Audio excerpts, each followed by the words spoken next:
Vamos a recibir ahora en el programa para hablar de este tema a Federico Pita, que efectivamente es politólogo y es fundador de la diáspora africana de la Argentina. Trabajó en el INADI, en la Comisión de Racismo. Bienvenido, Federico. ¿Cómo estás? Bien, gracias por la invitación. Bueno, ¿no sirve para nada el INADI? Es una bravuconería eso. Es un gobierno bully, es un gobierno de patoteros. Yo le escuchaba al vocero presidencial hablar de idoneidad. Digo, ¿cuál es el mérito, cuál es el currículum que él tiene para ser vocero presidencial? Haber sido un odiador serial en Twitter. Digo, entonces, tomo las palabras como de quien viene. Recién mostraban al que es actualmente presidente de la República, y sin hablar de la investidura, sino de la persona, un tipo que durante toda la campaña y todos los días dice cosas que se contradicen entre sí mismas.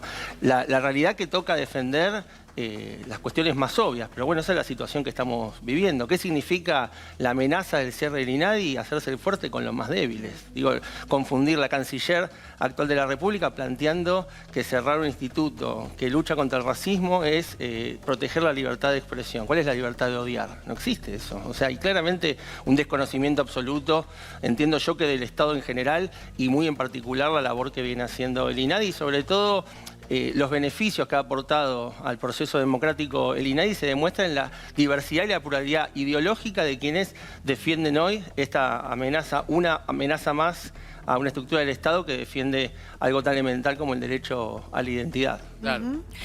A nivel sociedad, Federico, ¿cuáles son los puntos que tenemos que rever, que tenemos que evaluar y que tenemos que defender en relación a la discriminación, ¿no? Porque también hay mucha negación cuando uno habla de la sociedad argentina. No somos...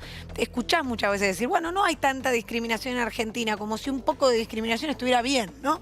Como si un poquito, bueno, no está tan mal. No, está claro. Digo, tiene como dos roles históricos el INADI. Por ahí que es el más conocido, el sistema de denuncias, que la última gestión del INADI, la gestión del gobierno pasado, a través de crear una línea de 3 dígitos, como se usa en casi todo el mundo, ¿no? Líneas telefónicas de 3 números, en este caso el 168, había hecho crecer exponencialmente las denuncias. O sea, el reclamo en el mundo es aumentar las inversiones en torno a todas las políticas públicas vinculadas a el derecho a la identidad, a la lucha contra la discriminación, a favor de la igualdad. Mientras el mundo avanza en la creación de estructuras ministeriales en torno a ministerios de la igualdad en toda la región, se da en varios de los países, Argentina, en vez de duplicar o triplicar o quintuplicar su inversión en esto que son de forma directa, es el mismo ataque a la educación pública que llevó a los inmigrantes pobres y analfabetos poder cumplir el sueño de la movilidad social ascendente y generar un país con una universidad como la que egresé yo, la UBA, que hoy se ve amenazada por el desfinanciamiento. Está claro que es un gobierno que no está a favor de la igualdad y la libertad. La justicia no llega a eso. Claro, no, pero es que la libertad... La justicia ordinaria, ¿no? A eso me refería. La justicia ordinaria no llega a cumplir de alguna manera un rol para establecer o atajar estas denuncias de discriminación. ¿No lo logra? No, aparte el INADI lo que tenía es que hacía un acompañamiento al sistema de justicia, era la potestad de una voz y sobre todo un organismo descentralizado que pretendía seguir trabajando sobre una idea de independencia, porque fundamentalmente el rol del INADI era no solo auditar los conflictos entre las personas, entre las partes, sino fundamentalmente ir desmantelando y desestructurando las dinámicas y el racismo interiorizado alrededor de las instituciones del propio Estado. Muchas veces es el Estado el que históricamente ha promovido la discriminación. Claro. En Argentina, cuando uno ve los billetes de 100 pesos con Roca y la conquista del desierto es una política pública de genocidio, basando en la idea de que la Patagonia es un desierto y que los pobladores que habían eran inferiores, bárbaros y una amenaza a una supuesta homogeneidad racial, étnico-racial. Bueno, obviamente eso también es parte del Estado y la creación de esta institución que defendía la DAIA. Hay tantísimos sectores que, insisto, representan una pluralidad de voces, de agendas, política e ideológica, que entendemos que el camino a la democracia es a través del consenso, de la discusión democrática y sobre todo ejercer el derecho a la identidad, que es en parte lo que trabaja el núcleo duro de lo que trabaja el INADI. Claro. Obviamente que había cosas, y hay cosas por mejorar siempre, pero bueno, no es la excusa para desmantelarlo. Ahora, Federico, hay que aclarar una cuestión. Para cerrar el INADI, por eso yo hablé de desmantelamiento, para cerrarlo hay que derogar la ley.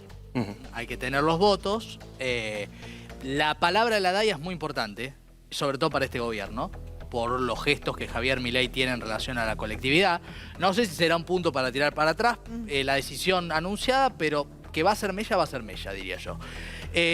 Ahora, el punto está dado porque efectivamente pueden desmantelarlo, desfinanciarlo. Pueden echar los empleados, no derogar la ley. Hay maneras, ¿no? Como vaciarlo, ¿no? Exactamente, sí, que ha pasado en otros momentos políticos con diferentes organismos. Ahora, quiero que hablemos de casos puntuales. Me gustaría apelar a tu conocimiento y a lo que también has transitado hoy mismo en torno al racismo. Por ejemplo, que podamos compartir casos concretos para que el público sepa exactamente en qué tipo de cuestiones ha mediado el INADI en estos años. Pero el INADI, o sea, recibe cientos de miles de denuncias diarias, de las cuales la enorme mayoría, en vez de tramitar un expediente que conduzca a un dictamen en función de... El INADI tiene que auditar si se denuncia un hecho y el INADI tiene la potestad de auditar si hubo o no un caso de discriminación en relación a una ley que regula los crímenes o las acciones discriminatorias en la Argentina. Pero gran parte de la labor del INADI es llegar a mesas de negociación y de conciliación que implica un reencuentro entre las partes sin tener esa instancia, por ejemplo. Que eso se desconoce profundamente y después una labor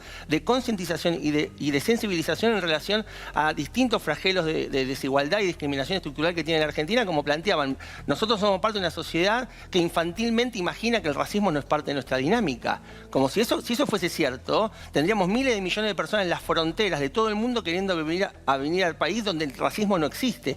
Lo que pasa que gran parte del problema que tenemos en relación con el racismo es que imaginamos una homogeneidad racial en la Argentina que anula a las mayorías. ¿Qué quiere decir? Uno imagina que en mi caso yo soy afrodescendiente, afroargentino. Bueno, los negros en Argentina no existen. Claro. ¿No? O sea, los negros, aparte cuando vos decís negro, tiene que ser oscuro como un carbón, con mota, qué sé yo. Bueno, eso no hay, como dibujar a Caló y la mulatona. Y los pueblos originarios tienen que tener una pluma en la cabeza y son una minoría. La realidad es que si caminás con los ojos abiertos por la calle, la enorme mayoría de nuestra población es descendiente de pueblos originarios. Sin embargo, somos una sociedad que en su conjunto no tiene muy claro quién es. Bueno, una parte le tocaba al INADI de trabajar en relación a recuperar uno de los derechos humanos fundamentales, que es el derecho a la identidad. Bueno, obviamente eso ¿cómo se traduce en política pública? Mayores niveles de inversión. Bueno, la clave, y que si no funcionaba, era justamente por los reiterados intentos de desfinanciamiento del INADI. Durante el macrismo se le echó a la mitad del personal, situación que no se logró revertir en la gestión anterior de Alberto Fernández y Cristina Kirchner. Bueno, obviamente la solución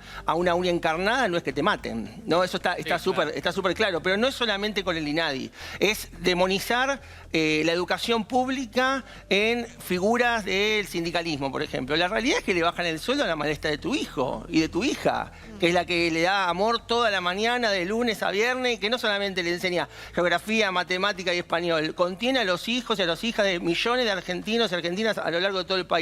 Es deshumanizar totalmente. Por eso, insisto, es un gobierno absolutamente prepotente, violento, patotero, y que obviamente venir a cumplir la promesa de patear y romper todo son las promesas más fáciles. La clave es que en verdad hoy hacen este ruido porque lo que no pueden explicar es la reunión que están teniendo con el Fondo Monetario Internacional.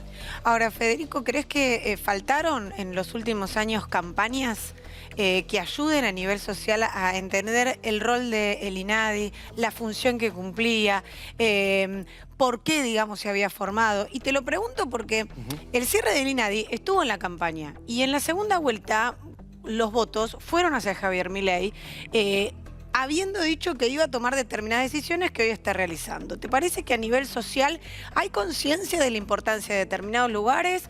¿Hay hartazgo? ¿Hay desconocimiento? ¿O hubo falta de una buena comunicación para decir, bueno, este lugar está haciendo esto?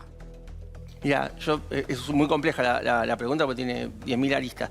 Una ya la contesté. Yo estoy convencido profundamente que hay que aumentar exponencialmente la inversión en estas políticas públicas. Insisto, en otros lados del mundo hay ministerios. Entonces mi línea no es... El gobierno anterior pasó, el instituto, ni nadie se llama Instituto Nacional contra la Discriminación, la Xenofobia y el Racismo, pero durante la gestión anterior, en términos institucionales, fue ascendido a rango de Secretaría de Estado. Bueno, yo creo que la idea era seguir avanzando en una estructura ministerial, indudablemente, ¿no? Y como hay en un montón de lugares del mundo. Esa es mi posición, o sea, es aumentar, porque bien lo explicaba hace un rato en un tape que estaban pasando la ex titular del INADI, en un montón de lugares, en las provincias generalmente hay una sola oficina, más de la mitad funcionaban con los espacios prestados, o sea, la labor de los trabajadores y trabajadoras del INADI es para sacarse el sombrero. Obviamente que aparte el INADI la línea del 168 no solamente responde a actos de discriminación, que son actos muy, muy diversos, sino que realmente se había transformado en el último tiempo en una línea de contención, porque es uno de los pocos teléfonos donde te atendía una voz humana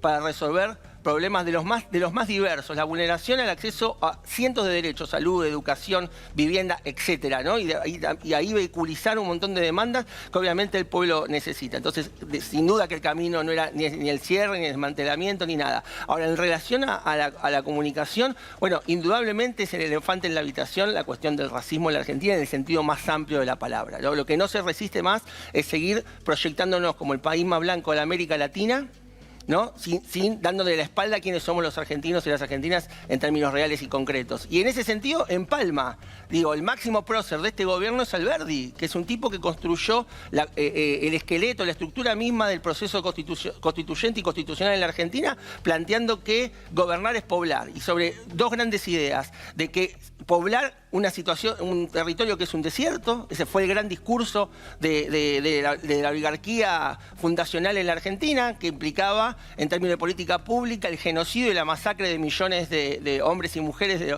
nuestros pueblos originarios, y sobre la idea de poblar que ese desierto. ¿Y con qué se poblaba? Y lo decían abiertamente, con europeos, como dice el artículo 25 de nuestra Constitución, aún vigente.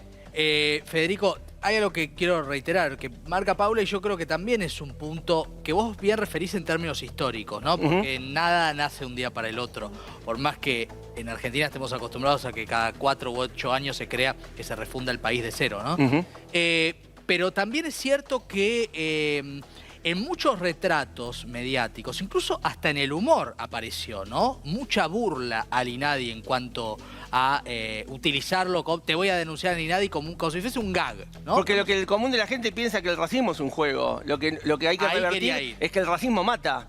O sea, el sistema de la justicia se acaba de enterar de que parte del accionar de la brutalidad policial, el gatillo fácil, la violencia institucional, la represión estatal, o como se la quiera llamar, tiene una raíz racial en el caso de Lucas González. Perdón, sumo algo mucho más cercano. Baez Sosa. El caso Baez No, por eso, no, eso fue anterior.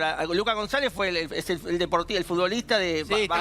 Bueno, son dos casos. Fernando Baez Sosa, como decís vos, lo matan a patadas en el piso diciéndole, negro de mierda, te vamos a matar, y se dudaba si se trataba de un caso racial. Y no solo, es un doble caso racial. Primero porque obviamente le dicen negro de mierda a la hora de ejecutarlo. Y entonces, se habló del deporte, de la masculinidad, de las clases sociales. La realidad es que Fernando Baez Sosa era un chico con un código de vestimenta como todos los pibes que estaban en el boliche de Villa Gesell en ese momento. Lo que lo hacía distinto al resto era su color de piel. Exacto. ¿No? Entonces digo, por eso fue objeto de que lo asesinen a sangre fría. Ahora, ¿cómo es un doble crimen racial? Porque quienes lo matan responden al paradigma de lo que es lo blanco en la Argentina, y la pregunta es, ¿qué vamos a hacer con estos chicos? Démosle una segunda oportunidad. Yo me imagino si fuese sido al revés. A la salida de una bailanta donde van las clases populares y racializadas, le pegan un cheto, si la gente va a estar pidiendo dobles oportunidades. La clave es que no resiste más el ocultamiento, y el INADI, como tantos otros organismos del Estado, rinden cuenta de esto. E insisto, la gran labor del INADI es supervisar el racismo al propio interior del Estado. Claro. Y esa en todo caso es la cuenta pendiente, la capacidad de robustecer la capacidad de acción del INADI para auditar las acciones racistas del propio Estado. Muy lejos está en este planteo patotero y racista el de desmantelar o cerrar el INADI. Claro, estamos hablando también de un organismo obviamente que estuvo en la arena pública, en la arena política, también hay un tema, lo hablábamos en el pase, de la representación de los temas y de las problemáticas que entran en los medios de comunicación, ¿no? También es esto un punto que tenemos que hacer como autocrítica, ¿no? Vos me vas a ayudar con el nombre del actor que desarrolla el concepto de Argentina también es marrón o Argentina no es blanca, ¿no? De primer nombre David, no me acuerdo ahora el nombre de este artista que hace mucho en este sentido. Y pienso, ¿no? En relación a también muchos temas que que quizás al no tener visibilidad en muchos sectores de la sociedad, además de la cuestión racista, que está claro que está presente, también digo, hay un tema de la... Ovinio, gracias al equipo de producción.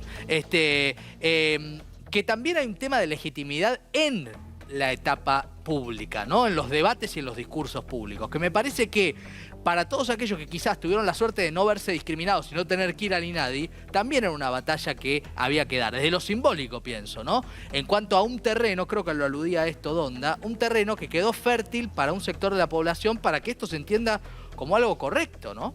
Mira, el INADI, como todos los organismos del Estado, generalmente el Estado siempre llega tarde. O sea, llega cuando hay un problema. Las estructuras que sirven para las denuncias es cuando ya está el problema dado. Entonces el problema tiene una raíz. Por eso yo no hacía simplemente un raconto histórico, sino simplemente rendiendo cuentas de la actualidad del racismo. Cuando digo que la Argentina tiene un artículo vigente en nuestra Constitución que fomenta la inmigración europea y dice eso su letra, plantea que los europeos son superiores. No es, y ahora aparece un grupo político que dice que se sienten superiores estéticamente de la nada. No, esto es un proceso histórico que va fraguando en una clase política en general que suele subestimar la agenda racial. Y eso es, lamentablemente, en términos transversales, es lo que en algún sentido los sectores populares que apoyaron a la derecha, hay un sentido de verdad de lo que propone la ultraderecha en relación a esta idea malentendida de la casta. Es que los sectores populares en relación a la ceguera de tratar el racismo en términos concretos y profundos en la Argentina no terminan distinguiendo, porque la policía que los reprime, sea el gobierno que sea, los reprime en forma directa. Digo, cuando uno plantea la conexión directa entre gatillo fácil y acción racial, o lo que se conoce como portación de rostro, ser oscuro, ser un negro y salir con miedo en la calle, trasciende las banderías políticas, más allá de que unos de esos hagan banderas y los otros lo condenen. La clave, hay un espectro que está entre los racistas, los no racistas y los antirracistas. Bueno, los antirracistas no solo son los que reconocen que ese flagelo existe, sino que tienen actitudes radicales en relación a combatirlo. La clase política se ve en el cromosoma de las personas que representan a la gente. Para decirlo bien sencillo, todos los políticos son rubios de ojos celestes. Sí, ahora vos salís a la calle y caminás con los ojos abiertos y no solo la gente de todos los colores. Yo hablo de negros y blancos en la Argentina y parece que estoy hablando de marcianos. Y todos sabemos qué significa ser negro y blanco en la Argentina. Ahora, nadie se le ocurriría que en el Ministerio de la Mujer lo conduzca un varón. Probablemente en el año 3500 después de Cristo, de la era cristiana, cuando todos superemos un montón de prejuicios y superemos la barrera de la idea de los sexos genéricos. Ahora, mientras tanto era una mujer. En el caso del Instituto Nacional contra la Discriminación, jamás un negro condujo el instituto. En el Instituto de Asuntos Indígenas, jamás un indígena lo condujo. Total. Esto es un problema de raigambre histórica y los últimos 40 años de democracia se ha venido profundizando. Y como la pobreza y la desigualdad en la Argentina tiene un profundo carácter racista, es importante que esto entre en agenda. Por eso es importante seguir reinvirtiendo en políticas públicas que promuevan la igualdad, que es la igualdad, no es en el aire la igualdad de oportunidades, es la igualdad concreta a gente de carne y hueso que tiene relaciones concretas. Digo, ¿qué casos concretos? Que te pidan documentos de forma sistemática porque te pareces a mí. Eso es bien concreto. El INADI no alcanza. Obviamente que 400 trabajadores en un país de las dimensiones nuestras se queda corto. Ni que hablar, perseguir esto y bueno, obviamente demuestra el gobierno que en campaña se sentía superior estéticamente, hoy lo demuestra, insisto, haciéndose fuerte con los débiles. Federico Pita, gracias Federico por todo lo que nos has contado, muy amable.